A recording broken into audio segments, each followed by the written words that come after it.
It started with an insult. It usually does. Donald Trump didn't just threaten Canada this week. He didn't just announce a policy. He threatened a 100% tariff on everything.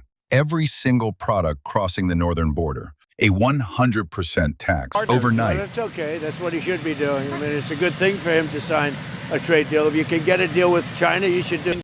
He called Prime Minister Carney governor, a petty jab to remind everyone he used to run banks. But then, the insult turned into a nuclear option. If you look at the headlines, they're calling this strength. They're saying Canada is about to get crushed because we dared to step out of line. But if you actually look at the numbers, not the rhetoric, but the physics of the North American economy, you see something very different. You know the difference between a warning and a scream? A warning is calculated. It's strategic. This was chaos. It wasn't the move of a guy holding all the cards. It was the move of a guy realizing he might be about to lose the hand. Because here is the reality that Donald Trump is trying very hard to ignore. This threat isn't targeted trade enforcement. That is economic intimidation. But more importantly, it is a mathematical impossibility. He is threatening to burn down the house to teach the neighbor a lesson, apparently forgetting that he is locked inside the same house. Today, we are going to walk through exactly why this threat is a bluff. We're going to look at the energy markets, the supply chains, and the sheer political suicide that a 100% tariff would trigger in the American Midwest. We're going to show you why Mark Carney didn't blink at Davos, and why, for the first time in a long time, the person with the most leverage in this room isn't the President of the United States. It's Canada. But first, we need to understand why this is happening right now. This is a political tantrum. The trigger wasn't a massive shift in economic policy. The trigger was Mark Carney standing up to Donald Trump on the world stage at Davos. It was the moment Canada stopped nodding politely and started articulating a different strategy. Trump doesn't do well with defiance. He assumes that when Washington speaks, Ottawa listens. So when Canada decided to engage with China on a limited basis, strictly regarding EVs and canola, Trump treated it like a personal betrayal. He dressed up a limited tariff relief arrangement as if it were a sweeping trade deal. He claimed Canada was backdooring Chinese goods into the U.S. market to undermine American workers. But even trade experts are clear on this point. This is not a legal complaint. It's not a rules-based challenge. Trump isn't going to the WTO. He isn't citing specific violations of the USMCA. He's just screaming. And he's screaming because the dynamic has changed. The governor insult was meant to belittle Carney. But the irony is, Carney understands the deal better than Trump does. Carney knows that the North American economy isn't two separate buckets of water. It's one pool. You can't poison one side without poisoning the other. Trump is counting on fear. He's counting on the idea that the sheer size of the U.S. economy means Canada has to fold. He's using the madman theory, the idea that if he acts crazy enough, rational actors will just give him what he wants. But that strategy only works if the other side has nowhere else to go. And it only works if you can actually afford to pull the trigger. And this is where we leave the politics and get into the hard reality. Because Trump can say 100% tariffs. He can tweet it. He can shout it at rallies. But he cannot actually do it. Not without destroying his own presidency in the process. And the reason comes down to one sticky, heavy, unglamorous commodity. Then there is the oil. Most people think the U.S. is energy independent. You hear politicians say it all the time. We are the world's largest producer of oil. And that is true. But here is the catch. Oil isn't just oil. There is light sweet crude, which is what the U.S. mostly produces. And there is heavy sour crude, which is thicker, denser, and harder to process. Why does this matter? Because of the refineries. The massive refinery complexes in the American Midwest, places like Illinois, Ohio, Minnesota, were built decades ago. They were engineered specifically to process heavy crude. They are chemical plants designed for a specific feedstock. You cannot just feed them light, sweet crude from Texas. It's like trying to run a diesel engine on unleaded gasoline. The machinery doesn't work. So where does the U.S. get this heavy crude? Canada. Canada supplies roughly 40% of all the oil the United States consumes. Think about that number, 40%. It's not a niche product. It is the lifeblood of the American transportation network. That oil flows directly into U.S. refineries, especially in the Midwest. Now, play out Trump's threat. Let's say he actually signs the executive order, 100% tariff on Canadian oil. Effectively, that doubles the price of the feedstock for every refinery in the Midwest. Or, more likely, it stops the flow entirely because no company can absorb a 100% tax. There is no Plan B. The U.S. cannot just snap its fingers and import that much heavy crude from Venezuela or the Middle East overnight. The pipelines don't go that way. The infrastructure isn't there. So what happens? Supply crunch, immediate, massive. Picture a commuter in Michigan or a farmer in Ohio. They don't care about geopolitics, but they care when gas hits $6 a gallon on a Tuesday morning. That's not a policy debate for Trump. That's an election-losing event. And he knows it.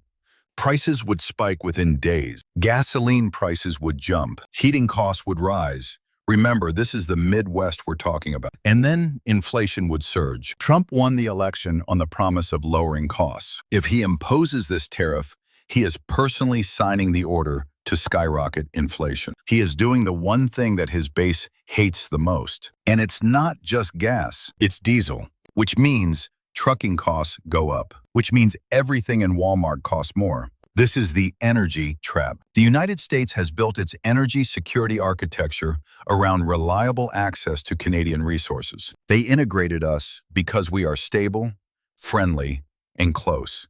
But that integration cuts both ways. You can't sever the limb without bleeding out yourself. The CEOs of Exxon and Marathon certainly know this. A 100% tariff on Canadian oil is not a policy. It is a suicide vest. And Trump isn't the kind of guy who blows himself up. But let's assume he creates an exemption for oil. Let's say he tries to tariff everything else. Manufacturing, cars, steel. The logic fails there, too. Because we don't just sell finished products to the United States. North American manufacturing is a shared production system. Here is what that means. Take a car being built in Detroit. That car isn't American or Canadian. It is both. A piece of steel might be made in Hamilton, Ontario. It crosses the border to Michigan to be stamped. It comes back to Ontario to be assembled. It goes back to Ohio to get an engine. It comes back to Canada for final assembly. A single auto part might cross the border up to 7 times before the car is finished. Now, imagine applying a 100% tariff every time that part crosses the line. You aren't just taxing a Canadian product. You are taxing an American product. You are taxing Ford. You are taxing GM. You are taxing the very manufacturing jobs Trump claims to be protecting. A 100% tariff would explode costs for U.S. automakers. It would destroy their margins. They would have 2 choices: raise the price of the car by thousands of dollars or shut down the factories. And it goes beyond cars. Look at defense. U.S. defense contractors rely on Canadian aluminum and specialized steel. Look at construction. Canadian lumber builds American houses. You put a 100% tariff on lumber, you just killed the housing market recovery. And then there is food. Canada is a major supplier of wheat, canola, beef, and fertilizer. American farmers need Canadian fertilizer to grow their crops. American grocery stores need Canadian beef to stock their shelves. Tariffing those goods would raise grocery prices across the United States immediately. Again, ask yourself, does a president who campaigned on lowering the cost of living really want to explain why a loaf of bread and a pound of ground beef just went up 30%? Trump's threat is based on an outdated view of the world. He thinks trade is simple. I buy from you, I give you money. But in 2026, trade is a nervous system. It's wired together.